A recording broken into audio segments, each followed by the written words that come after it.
అమరావతిలో ముఖ్యమంత్రి చంద్రబాబు నాయుడు, మున్సిపల్ శాఖ మంత్రి నారాయణలు మళ్ళీ అదే మోడల్ ఫాలో అవుతున్నారు.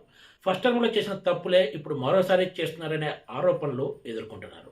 ముఖ్యంగా టెండర్ల కేటాయింపులో, ధరల నిర్ధారణ విషయంలో పెద్ద ఎత్తున గోల్మాల్ జరుగుతుందనే విమర్శలు వినిపిస్తున్నాయి. అయినా సరే ప్రభుత్వం తాను అనుకున్నట్లే ముందుకెళ్తుంది. అమరావతిలో పనులన్నీ ఎంపిక చేసిన అస్మదీయ సంస్థలకే పదుల సంఖ్యలో కేటాయిస్తూ విమర్శలను మూటకట్టుకుంటోంది.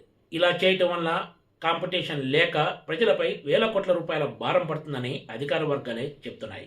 శనివారం నాడు అమరావతిలో ముఖ్యమంత్రి చంద్రబాబు నాయుడు అధ్యక్షతన జరిగిన సమావేశంలో కొత్తగా ఆంధ్రప్రదేశ్ నూతన అసెంబ్లీ, హైకోర్టు భవనాల నిర్మాణానికి గ్రీన్ సిగ్నల్ ఇచ్చారు. దీనికి సంబంధించిన టెండర్లను ఖరారు చేశారు. 617 కోట్ల రూపాయల అంచనా వ్యయంతో ఆంధ్రప్రదేశ్ నూతన అసెంబ్లీ భవన కాంట్రాక్ట్ను ఎల్ఎన్టీకి, హైకోర్టు నిర్మాణ పనులను మరో ప్రముఖ నిర్మాణ సంస్థ ఎన్సీసీకి కేటాయించారు. హైకోర్టు నిర్మాణ వ్యయం 846 కోట్ల రూపాయలుగా ఉంది. ఈ రెండు కంపెనీలకు లెటర్ ఆఫ్ అవార్డు ఇవ్వడానికి చంద్రబాబు అధ్యక్షతన జరిగిన సిఆర్డీఏ సమావేశం నిర్ణయం తీసుకుంది. ఈ లెక్కలు చూసే ఆంధ్రప్రదేశ్ అసెంబ్లీ నిర్మాణ వ్యయం చదరపు అడుగుకు 5,503 రూపాయలు అవుతుంటే, అదే హైకోర్టు నిర్మాణ వ్యయం మాత్రం కేవలం 3,881 రూపాయలు అవుతుంది.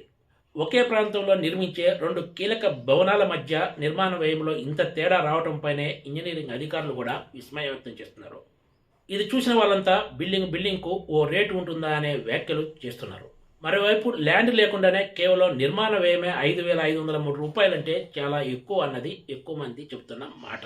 ఒక బిల్డింగ్లో నిర్మాణ వ్యయం చదరపు అడుగుకు 3,881 రూపాయలు అవుతుంటే, మరోవైపు అసెంబ్లీ బిల్డింగ్కి మాత్రం నిర్మాణ వ్యయం చదరపు అడుగుకు 5,503 రూపాయలు ఎలా అవుతుందన్నదే ప్రతి ఒక్కరిని వేధిస్తున్న ప్రశ్న.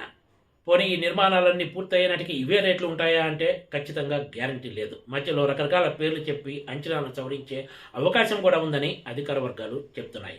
ఎందుకంటే గతంలో చాలాసార్లు ఇలా చేసిన ఉదంతాలు ఉండటంతోనే ఇప్పుడు కూడా ఇదే మోడల్ను ఫాలో అయ్యే అవకాశం ఉందని కొంతమంది అధికారులు వ్యాఖ్యానిస్తున్నారు. రాజధాని అమరావతిలో అత్యంత కీలకమైన అసెంబ్లీ, హైకోర్టు నిర్మాణాలకు టెండర్లు ఖరారు కావడంతో ఇక మిగిలింది ఒక్క సచివాలయం నిర్మాణానికి సంబంధించిన టెండర్లు మాత్రమే అని చెప్పొచ్చు. గత కొన్ని రోజులుగా అమరావతిలో పనుల కేటాయింపు విషయంలో మాత్రం సిఆర్డీఏ, ఆంధ్రప్రదేశ్ ప్రభుత్వం వేగంగా నిర్ణయాలు తీసుకుంటూ ముందుకు వెళ్తుంది. అయితే కాంట్రాక్టుల కేటాయింపుతో పాటు ధరల నిర్ణయం విషయంలో మాత్రం తీవ్ర విమర్శలు పాలవుతుందని చెప్పాలి. Please subscribe TGTV.